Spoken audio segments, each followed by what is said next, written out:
নমস্কার বন্ধুরা, Bengali moms কিচেনে আপনাদের সবাইকে স্বাগত।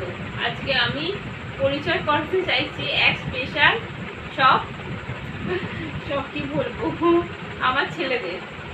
তো দেখে নিন কারা স্পেশাল আমার কাছে সবাই।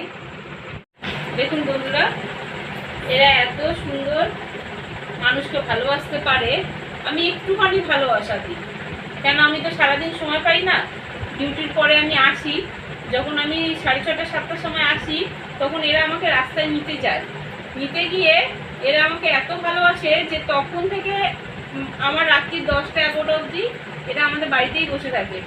আমরা এর বদলাতে একটুখানি আমাদের কাছে কী চাই, একটুখানি দুটো ভাত। তো আমার আপনাদের কাছে সবার কাছে অনুরোধ যে যেমনি পারবেন একটু সবার নিজের ঘর থেকে একটু দু হাতা করে যদি একটু ভাত এদের জন্য বার করা যায়, এদের মতন ভালোবাসা আমার মনে হয় না কেউ দিতে পারবে। তো আর এরা সুস্থ থাকবে, এরা ভালোও থাকবে, অন্তত খেতে পেলে তো সুস্থ থাকবে। আর দেখুন বন্ধুরা, আমার স্পেশাল লোকেদের সাথে মেশাচ্ছি আমি।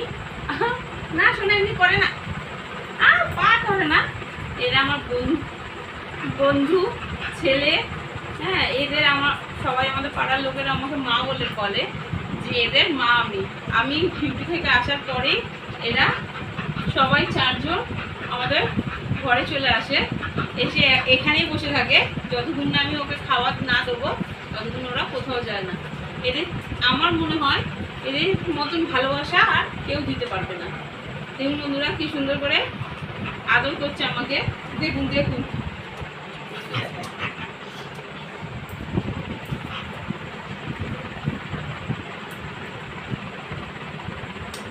এই যে এটা আমার একটু টিকটিকি,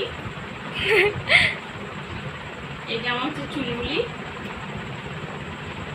দেখুন বন্ধুরা, এদের ভালোবাসা হচ্ছে অমায়িক। দেখুন আমি যতই বকি মারি, আমি আসলেই ওরা আমাকে পুরো রাস্তা থেকে নিয়ে আসে।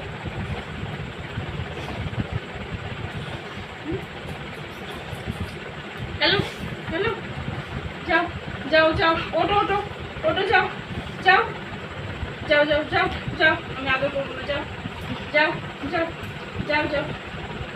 না না, আমার মনে হয় বন্ধুরা যে আমরা কোনো স্ট্রিক ডগ কে যখন খুশি, সে একটা দামি কুকুরের চেয়েও বেশি পালতু হয়।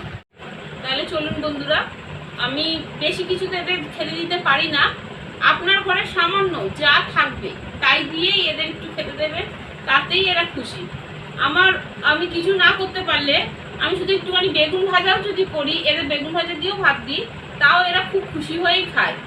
এরা আমাদের কাছে অন্য কিছু বায়না করে না যে আমাকে মাছ মাংসই খাওয়াতে হবে। তো আমি এদের কীভাবে খাওয়াই, তো আপনাদের একটা ছোট্ট ভিডিও দেখাতে চাই। তো চলুন দেখুন বন্ধুরা, তাহলে কিভাবে আমি কুকুরগুলোকে খেতে দিই। দেখুন কি খেতে দিই।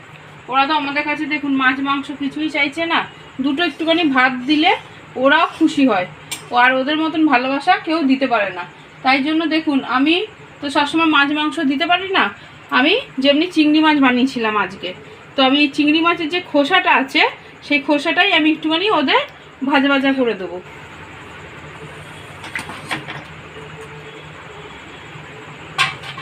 একটু জল ছিল কেন একটুখানি, তাহলে একটু সিদ্ধ হয়ে যাবে।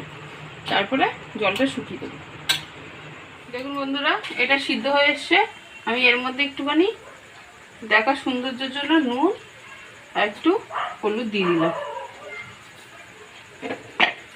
আমার মনে হয় যে সবাই যদি একটু একটু করে এদের কিছু না কিছু করে খাবার দিতে থাকে, অন্তত একটা করে জীবন এদের আমরা বাঁচাতে পারবো।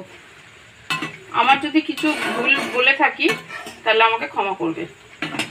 দেখুন বন্ধুরা, সিদ্ধ হয়ে এসছে। এই যে চিংড়ি মাছের খোসার পাটা, আর এই যে ওদের ভাত, কুকারে ভাত আর এই চিংড়ি মাছ, এই দিয়ে আজকে আমি ওদের খেতে দেবো। বন্ধুরা, এই যে কুকুরদের ভাত মেখে নিয়েছি, এই যে চিংড়ি মাছের খোসা সিদ্ধ দিয়ে। দেখুন আমাদের ফেলে দেওয়া সামান্য উপকরণ দিয়ে একটা জীবে পেট ভরানো কত সোজা। তাহলে চলুন দেখুন। নমস্কার বন্ধুরা, আমার ইউটিউব চ্যানেল বেঙ্গলি মমস কিচেনকে যদি আপনাদের রেসিপিগুলো ভালো লেগে থাকে তাহলে আমাকে সাবস্ক্রাইব করে দেবেন, সাথে লাইক, কমেন্ট, শেয়ার আর বেল আইকনটি নিশ্চয়ই দাবিয়ে দেবেন। ধন্যবাদ।